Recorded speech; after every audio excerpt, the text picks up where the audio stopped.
guys, welcome back to my channel. If you're new here, hello, welcome. Thank you for joining me today. In today's video, I'm finally going to be making my own silicone molds.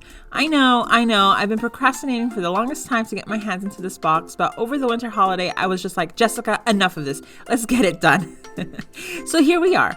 In the unboxing video, I asked you guys whether you wanted a longer video or two separate videos of the process.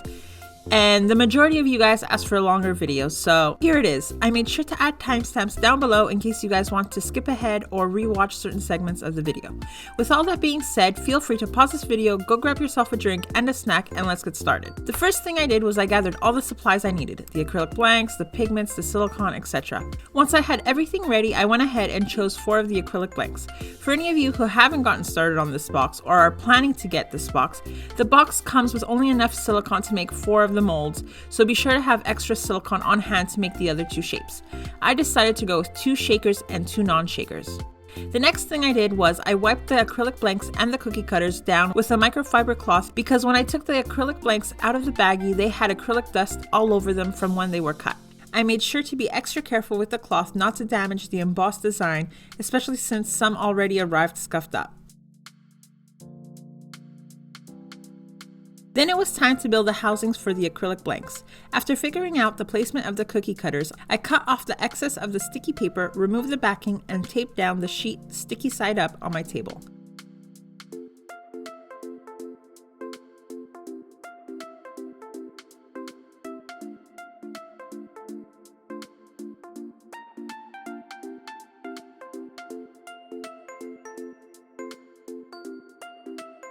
When it came to sticking the cookie cutters down, I had to put the side with the thicker edge down since some had funny little chunks missing on the thinner side, which was really weird.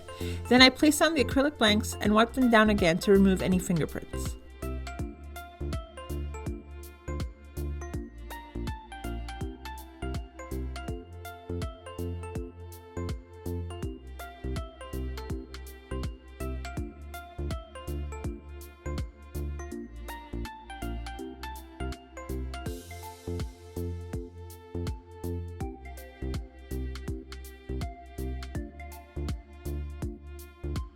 One important tip is to make sure you're putting down your acrylic blanks the right way up. You want the cavity and the embossed or textured side face up.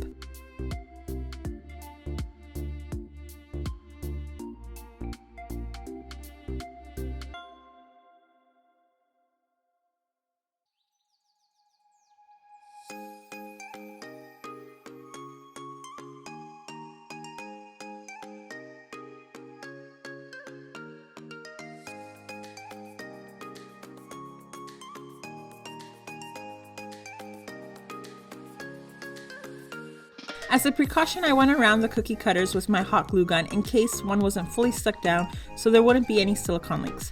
Funny enough, out of the whole mold making process, this was the part that I found very stressful to do because midway, I ran out of glue and I couldn't find any more glue sticks. Then my husband managed to find one glue stick. I had to make that one glue stick last for the rest of the molding houses. It was a whole process.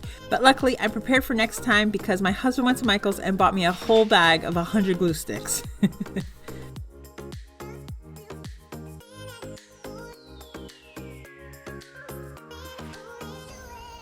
So with the mold housings ready, the next step was to mix up the silicone.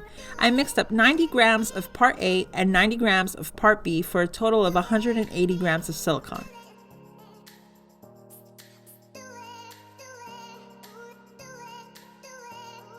Another important tip is I don't recommend mixing the silicone in a silicone cup. Silicone bonds to silicone, so if it isn't cleaned out quickly enough, it can damage the cup. Better to use a plastic cup like I am here.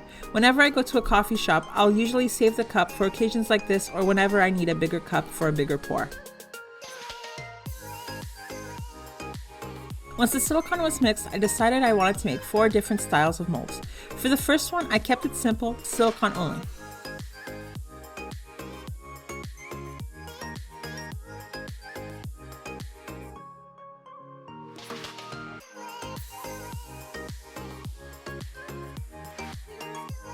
The second mold, I added a little bit of this gorgeous glitter.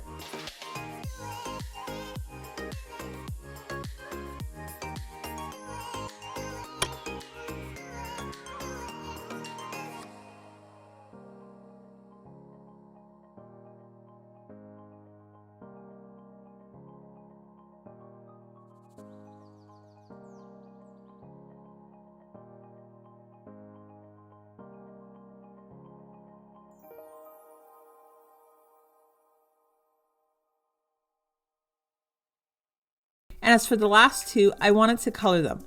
Since this was my first time making molds, and since some of you reached out to me saying that the pigments they provided were hard to dissolve in the silicone, I just ended up using a mica powder they sent in a previous box to keep it easy. The original plan was to color the last two molds 2 different colors, one purple and one teal, but by the time it came to add the micas, I started freaking out because I thought I was running out of time and just ended up making them both purple.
Then, although I didn't show it, I covered the silicone molds with a food storage container to keep out any dust particles and left them to cure overnight.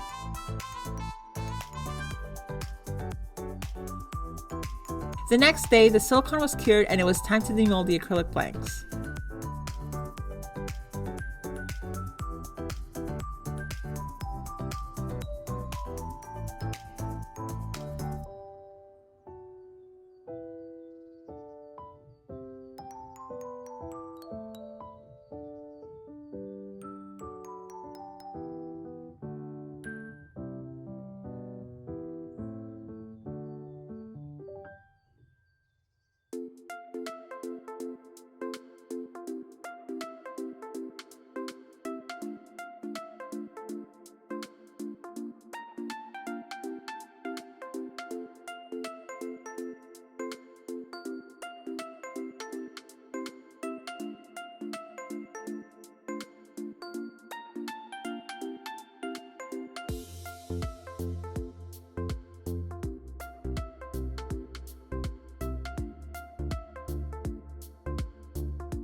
Once all the blanks were out of the molds, I put them individually in these mylar bags to keep them protected and scratch free.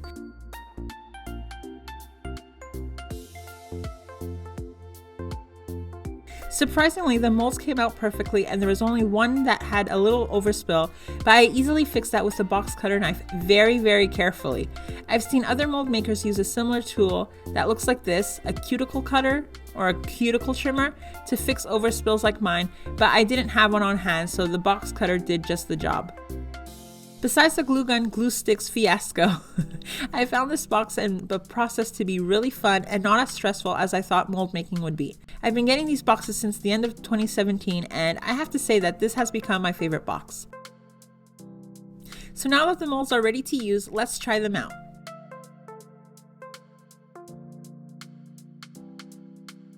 First, let's start with the non-shaker pieces. For these, I kept it simple and made them white. Later in the video, you guys will see that I do add more details, but with acrylic markers.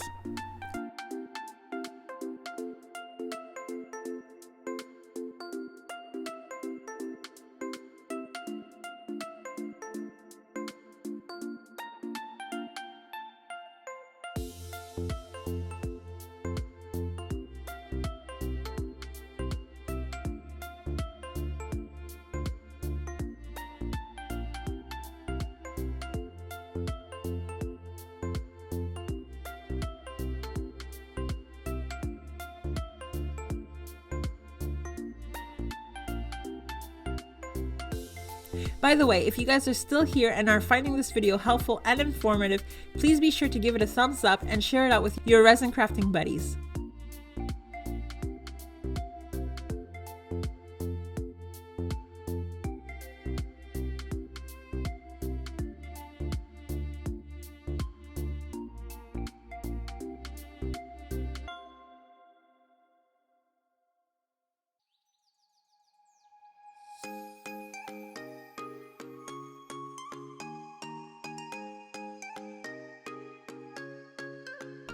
Now for the two shakers. I made them with way more detail and also in 2 layers. The wind chime, I made it red with gold leaf.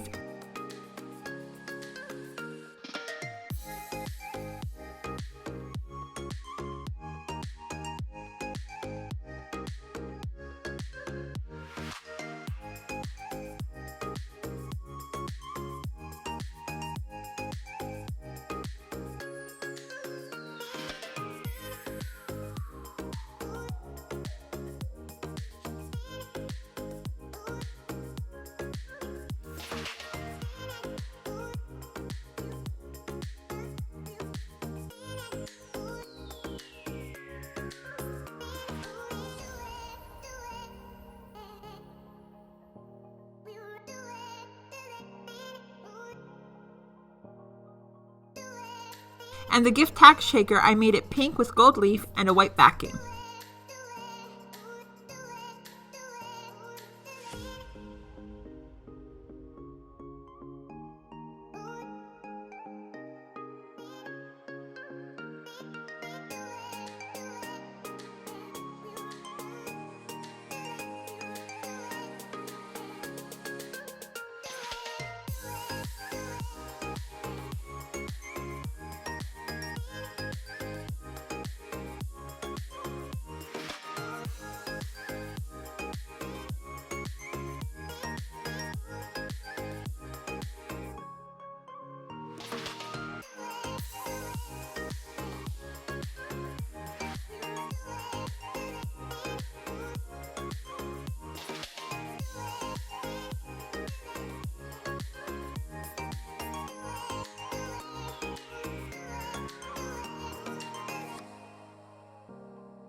"24 hours later, they were ready to demold.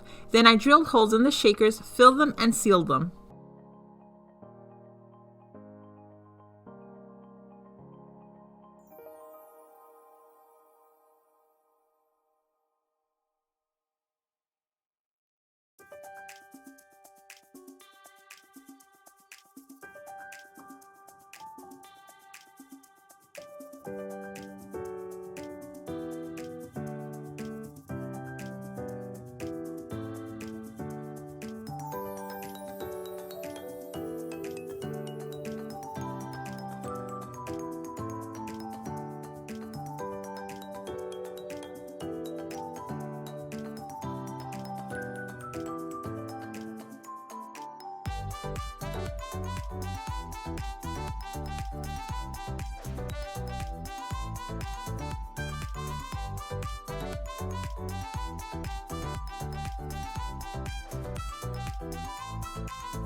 With the non-shakers, I used my acrylic paint markers to color in the details that the molds had. Then all that was left to do was dome the pieces and add the holographic film stickers.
24 hours later, the dome was cured. I'm so happy with how these pieces turned out and how shiny they are.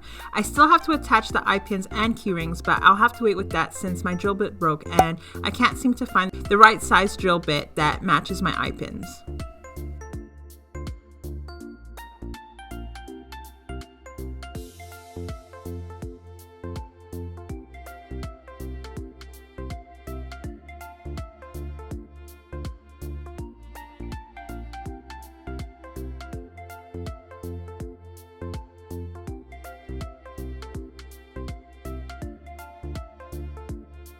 I hope you guys enjoyed this video and found it useful and helpful. Be sure to comment down below if you enjoyed crafting with this box or if you ever made your own silicone molds. At the end of this video, I have also linked 2 other videos that I think you will enjoy watching if you're into resin crafts. Thank you all so much for watching, and I'll see you in the next one. Bye!